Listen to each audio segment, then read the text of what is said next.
Bonjour maître. Bonjour. Est-ce que vous pouvez nous expliquer votre présence ici au Salon des maires?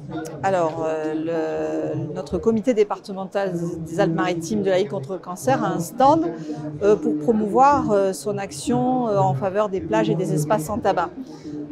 Ce sont des espaces qui sont labellisés par la Ligue et la Ligue nationale, notre comité ici. Et je tiens à dire que la première plage sans tabac de France remonte à un certain nombre d'années et c'était la plage du Centenaire à Nice, la première plage labellisée par la Ligue. Et depuis, ça s'est développé également aux espaces, donc l'espace vert sans tabac. Voilà.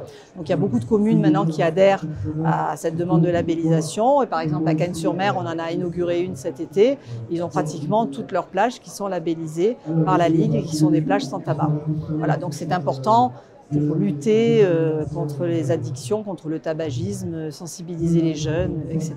Donc voilà, on va dire, la raison de notre présence sur ce salon aujourd'hui. Est-ce que vous pouvez aussi nous parler, on est en plein Octobre Rose, est-ce que vous pouvez nous dire un mot sur la campagne? Oui, alors nous sommes effectivement en pleine campagne d'Octobre Rose. Notre comité participe ou organise plus de 106 événements qui nous permettent de collecter des fonds pour œuvrer en faveur donc de la sensibilisation, de la recherche, de l'aide aux malades.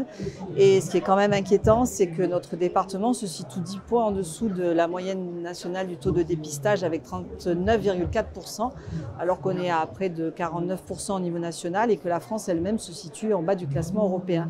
Donc il y a manifestement un gros déficit en matière de dépistage, alors que notre pays offre une campagne de dépistage gratuite pour toutes les femmes de 50 à 74 ans qui peuvent se faire dépister en faisant une mammographie, une échographie tous les 2 ans.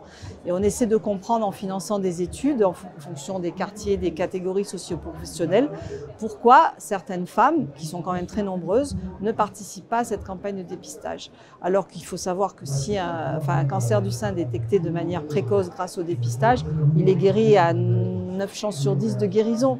Et donc, alors il y a beaucoup de facteurs qu'on essaie d'analyser pour ensuite mieux cibler nos actions de sensibilisation.